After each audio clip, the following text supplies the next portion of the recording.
Hello everybody and welcome to another episode of our FM19 Journeyman, and today we are here for two more games. The first one, the final game in the first half of the season against Monaco, the only team we are yet to play in the Liga 1, and then the second game is against Saint-Etienne, a team we obviously beat the first time we played them, so it'll be good to see how we shape up against them, especially after they offered us their job. So, without further ado, let's get into this first game. Now, a few players are back in the side, a few players are still missing though.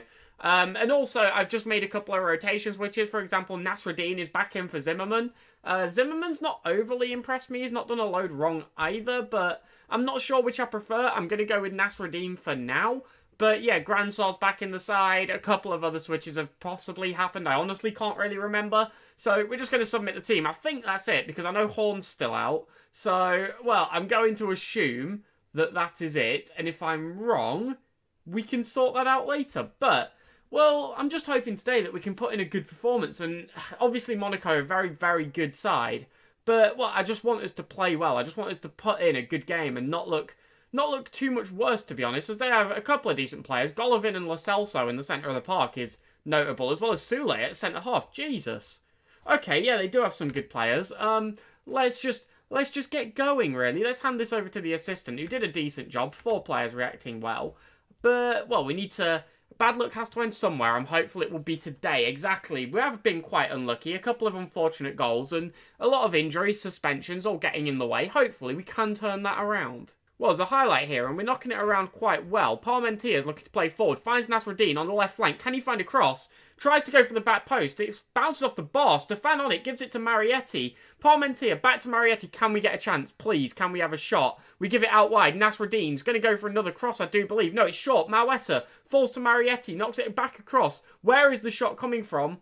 Nowhere. All that just leads to a corner. Well, that was a load of build-up for nothing, as Mawessa's going to flick this in. We don't even get on the end of it. They catch with ease. They've got a corner here. Ronnie Lopez is going to flick in, and well, Antonio gets clear. Are we going to see any more of this? As Stefan pounces on the loose ball, beats the defender, runs at the keeper, beats another defender, and strikes well wide. That fully encapsulates what Noé Stefan does. So much good work on the build-up. A lovely run, and the finish was dreadful. He just scuffs it wide. Oh, that's heartbreaking, as McCarthy's on it on the right flank. They strike. Mysonial keeps out. Nasruddin puts out for a corner. How are we not 1-0 up after that? Oh, they're going to put in this second corner. Ronnie Lopez flicks in. We try to get clear and seem to do so fairly successfully. They do have the ball back, though. Recycle another cross. But, well, we just about managed to get clear. We lump up. Stefan running onto the end of it. Can he manage to do anything with this one? He takes on another defender. Slides across. No one in the centre of the box, though, to pick it up.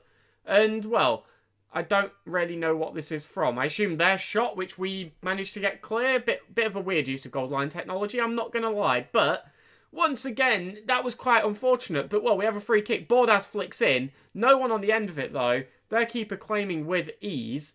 And are we going to see any more of this? That would be an odder highlight in isolation. So, yes, we are. They're playing forward. We blocked the first ball, but it just falls back to them. Lo Celso distributing well. We really need to try and win this back, because we have had some decent chances so far, but just either a player's not been there or the shot's just not been on, and it's getting quite unfortunate, to be honest. But they're working it nicely here. We're struggling to get it back. They're doing some good passing work as they get in a good cross. It's a great save, though, from Mysonial as Navarro clears the danger. It says we've only had one shot, but it just feels like we've had so many more chances than that, as they have another corner. Lopez flicks in, and that one, oh, I thought that was it. I'm not even going to lie. It goes off the bar. Bordas on the ball. Can we get clear? Well, it manages to cut out any danger of a goal there, but, well, we're not doing bad, but the shots just aren't coming off. So half-time is here then, and towards the back end of that half, we appear to have an absolute bunch of shots, but we haven't seen any of them, which is quite disappointing, really. So hopefully, well, let's go out. I'll say you've been unlucky. Oh, a couple of them switched off. I'll hand over to the assistant, who doesn't salvage it. That's not ideal. That is really not ideal. But let's go into this second half, and hopefully we can give it a good go of it and, well, maybe try and grab a goal. Well, we have a throw in here. Bordas knocks down, but it's not a good header. They play forward, and they're going to try and run in behind. They try to beat a defence. They don't. And Mysonial makes a double save. There was a great challenge in there. I don't know who it was from. But it was a wonderful little nudge of the ball just to throw him out of position as well. We managed to get the corner relatively clear. Still not the danger quite gone yet as they're on the ball, but we do block the shot very well. And, whoa, what a double save from Mysonial. Absolutely saving us there with a great bit of work. And 70 minutes in, I think it is time for at least something to change. I'm going to go for Royer over Stefan up top. Bring him on as an advanced forward and just switch that around. Not change the system because I don't think we're doing too badly, but just change the personnel. I've just paused the game to make a change. This is what I'm looking at. The highlight has started fading in. Let's see what happens. I literally paused it on the frame where it started loading, and so far they are the ones in possession of the ball. They're trying to work something here. They strike from a long way out. It just goes over though, out for a goal kick, and that is going to be all. So let's actually make this change. Let's get it underway. I'm going to go for Mbuemo on the right flank. Oh, this is risky, actually. Last time we played Mbuemo, we really didn't have a good game. I'm still going to go for it, though. Attacking inside forward and just see what he can do. See if he can offer anything in the last sort of 5 minutes to sort of try and find a very late goal. But time flying by and, well, we win that header and it looks like it's going to be a 0-0, which honestly, against Monaco, is a very, very good result. We've kept ourselves in the game, definitely. They possibly had more chances than us, but our chances were a lot better from the looks of this. So, against Monaco, you know what, I'll take a point. Obviously, I'll take a point against one of the best sides in the league. Man of the match going to Zacharias Antonio with a 7.7. Exceptional rating there, as well as Follett, to be honest, a 7.6. You can't fault that. Nasruddin having a good game on his return as well. If that shot from Stefan would have just slipped into the net, the things that could have been, but well, it's a decent point to get. Let's not be too hard on ourselves. Halfway through the season, we are in 9th, and I believe the teams below us have all played, so there's no chance of that changing. That is really good. For our first season in the league, 9th at the halfway point is really, really, really good. And, well, honestly, we can't fault it. So let's get to this game against Saint-Etienne, a team we have beat previously, a team who offered us their job. And, well, let's prove why. Let's prove why they wanted us. So, here we are for Game 2, the game against Saint-Etienne, the team that wanted us as their manager. Let's get into it. And, well, we're going with the exact same lineup. None of the major players are back, no Horn and no Asay, so just going to go with the same team, to be honest. I think we did quite well last game. We put up a good fight against a very good side. And, well, I want to see what they can do again. So I'm just going to hand over to the assistant, who actually didn't get a reaction, but on his second attempt, a few players did react quite well. Malwesa, Antonio, and Follett. So that's not too bad at least. Simon Follett making his 150th appearance is absolutely massive. He's been one of the more crucial players for us since we took over at Troyes. So it's good to see him. Good to see him still in the side. Really, he's still kicking on despite the age getting the better of him. Really. We've got a throw in here. Nasruddin finds Malwesa. Can we maybe carve out an early chance? As Stefan does a wonderful first touch to beat their player, but the ball forward, not as good, unfortunately, and they're knocking it around the back quite well after they managed to claim the loose ball. However, Navarro manages to flick back to Follett, and, well, maybe now this can be in our favour. Maybe we can be the ones on the attack as Marietti plays out wide to Nasruddin. We're trying to work forward here. Malwesa's very deep inside here, to be honest. He's very central. And, well, can we find anything? Is Gransar's on it? Yes, we can. Gransar hammers home from, well outside the box. It was a very, very good, I don't even know, actually, I don't think it was very far outside the box at all, if it even was. But it was a lovely strike. It had a lot of power on it. It was, I think. It was just outside. I think using the phrase well outside is, a bit generous, but yeah, it was just outside the box, and it was a wonderful strike. It was very accurate, very powerful, straight in the top corner, and absolutely no danger of being stopped as well. Now they have a throw-in. We're 1-0 up, but, well, we don't want to throw it away straight away. That would be heartbreaking, as Adama looks to push forward. They're trying something here on the wings, and they cross in. It hits the post.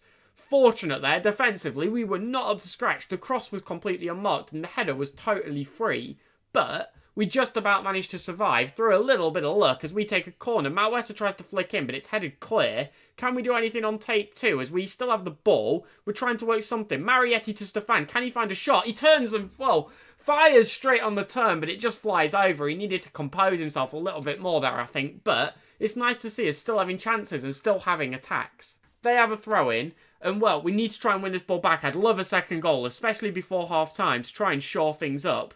But for now, they are the ones in possession of the ball, looking to push sort of down this left-hand side, as Bordas is running backwards and forwards between 3 players. He's doing a wonderful job of pressing, but they just go for a long ball up. Can we get to this? No. They manage to get onto it. They put in a cross, and Diop goes for a header. Another missed header from him, which really should have been on target at the very least. It just slips wide. And we're getting, well, quite fortunate if I'm going to be honest, but we do have a 1-0 lead going into half-time from the looks of things. And yes, that is secure. I'd really like for this to be a little bit bigger, I'm not going to lie, but, well, we're doing okay. I'm going to be passionate and say I'm happy with your performance. They all like that.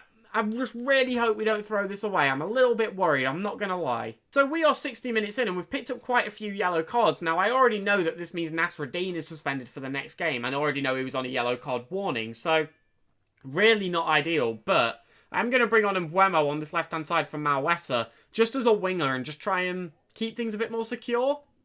Does that make sense? Just get an extra pair of legs on to run at them, keep things a little bit, you know, don't let them get settled into a defensive routine, because the first 15 minutes of the second half, not been action-packed, and now there is a highlight in their favour. They're looking to try and work it forward here, but, well, we really need to try and win this ball back. I don't want them having chances. Even the chances they've had so far, we've been quite fortunate, but Nasruddin cuts that out very well. Stefan running at their keeper, slides across Gransar. He bags his 2nd of the game and his 7th of the season. No one's really been scoring consistently, but both Gransar and Stefan have managed to bag a lot of goals over the course of the season. So, well, it's quite nice to see, to be honest. Between the pair of them, they've got a good number of goals. As well, Gransar's 7th of the season. That is very, very good, and assisted from the man himself, Noé Stefan. It's going quite well, to be honest. I really can't complain. And we have that 2-goal buffer now. We have that 2-goal lead, which it always makes a game so much more secure. We have a goal kick. Maisonio distributes short to Antonio. And, well, if we can grab a third here, that would be massive. It's a long ball up to Mbuemo. Not particularly good. He gets a little bit pushed off the ball there. And, well, they're going to try and take advantage. Garcia coming down the right-hand side. They're holding the ball up quite well, but struggling to get forward. And, well, Follett manages to cut out that first pass. And Mbuemo picks up a loose ball after they head clear. And, well, maybe now we can have an attack of our own as well. We're looking to build out. Navarro on the right flank gives it to Gransar. Can we maybe attack down this side? Gransar obviously already scored 2 this game. Well, no, we actually switch over to the left. Nasruddin's on it. Can he find a cross? Yes, he can. He tries to find Gransar, who heads just over the bar. We haven't had a hat-trick in so long. It feels like years since we've had a hat-trick. But, well, maybe this game can be it, as there is another highlight. Parmentier forward to Gransar, the man who is on for it. Plays it short to Marietti. Can we maybe get another goal just to shore things up? We go across to Gransar. There's no way he's shooting from here, surely. As we play inside to Marietti, well, he can't get the hat-trick, but he does get an assist. Gives the ball to Marietti, who bags his 5th of the season. Another player who scored quite a lot. They've mostly been from set pieces, from free kicks, but yeah, he has bagged a good number of goals for himself, to be fair, Marietti, and it's another one here today. It puts us 3-0 up. It's a great ball in there from Gransar and picks him out very nicely. It's an easy finish, and 3-0, what more can you want? It's going very well. Well, we are into added time here, and the last highlight is ticking over. And we are currently 3-0 up, and short of any very late drama, that is the way this game will be finishing, and you really can't complain. 2nd win over Saint-Etienne this season, and I think the thing that shows the most is it's a much more convincing win. I think it shows that we've improved quite a bit, at least from what you can take from sort of like this one-game sample. But it's an excellent win. It's a 2-0 win. Obviously, they are struggling, but they are still a strong team. So, well, it's a great result. And the man of the match could only be one person. It's Gransar on a 9.3. Another fantastic performance from our defence, especially those 2 centre-halves. And, well, Nasruddin as well, actually, who will be missed in the next game. Yeah, he's out. Zimmerman, though, a more than capable backup, or more than capable other player, really. I hesitate to even call him a backup. But yeah, it's a great result. I don't know what more needs to be said. It was outstanding. Now let's just take a quick look at the league table, where we are still up in 9th, but we are putting gaps between the teams below us. We are now so far clear of the relegation zone, 13 points, that it is extremely unlikely that will be a part of our season. And well, we're currently sat in the top half. We're doing excellently. We were expected to finish dead last. We're in 9th. We're miles ahead of the 2 teams who came up with us, Lorient and Metz. We are absolutely just destroying the competition right now. We're doing a really, really good job. And we're up here with some of the better teams in the league, with teams like Havre, who obviously started really, really well. You'll remember they were like second, third, fourth for like the majority of the season. They were even first for the first few fixtures, for about the first 4 or 5 match weeks. Now we're up there with them, with 4 points behind them, which, yes, it shows that they've dropped off, and I'm not trying to like play that any other way, but it also shows how far we've come to catch up with that. The sort of recent form, it's not been consistent by any means, but we've certainly never had a really bad patch, to be honest. This is probably the worst patch. This 4 games without a win. And, well, since then, you know, a couple of wins, couple of losses, couple of wins, another loss, a draw, a win. We've not done too badly. I really think the fact that we've avoided going on a huge loss streak has been such a huge benefit for us. And hopefully we can keep this up. Now, we do have a cup game to play, which will be played off camera against Nancy. Not a massive game, obviously, they're the league below us. So I'll play that one off camera. But then next episode, we have PSG and we have Dijon. Probably the best team in the league and the worst team in the league. So that is a massive contrast of fixtures. One team on 53 points, another on 10. One team that's only won 1 game, another that's only lost 1 game. Shall I keep going? It's a massive difference in teams. It's going to be quite interesting to see how we shape up against both. Obviously, should be a very tough match and then quite a convincing win, you'd expect. As well, I really want to see the average ratings. This is what I really want to know. I want to know if we have anyone up here. Obviously, PSG are going to dominate it. No, we don't, unfortunately. Goals, maybe? Do we have anyone up in goals? The lovely moustache from Bordeaux is currently top on the goals scored. No Stefan. For all his faults, actually not doing too bad on 8 goals. He's up there. He's up there with some very good players. Divock Origi, Memphis Depay, Neymar are the players who he's around. Well, what more can you say? I think the fact that Divock Origi is up there with Neymar is strange enough in and of itself, to be honest. But let's wrap this up here. 2 massive games next time out. One should be quite easy. One should be quite... Oh, God. Malessa's out as well. And Follett. And we've got PSG. No! We haven't! These bans apply to all competitions. They should be back. They should be back, I think. I think they will be out for the Cup. I don't really know. I'm pretty sure, though. That's how it works. I'm sure they will be back. So, well, we'll find out when we play PSG as the first game in tomorrow's episode. Thank you all very much for watching. I will catch you all tomorrow for that at 5:30, or you can subscribe to get it into your feed, whichever you prefer. And yeah, I hope you've enjoyed this video. I hope you've enjoyed some good positive results today. And, well, I'll catch you all tomorrow. Have a wonderful night. Goodbye.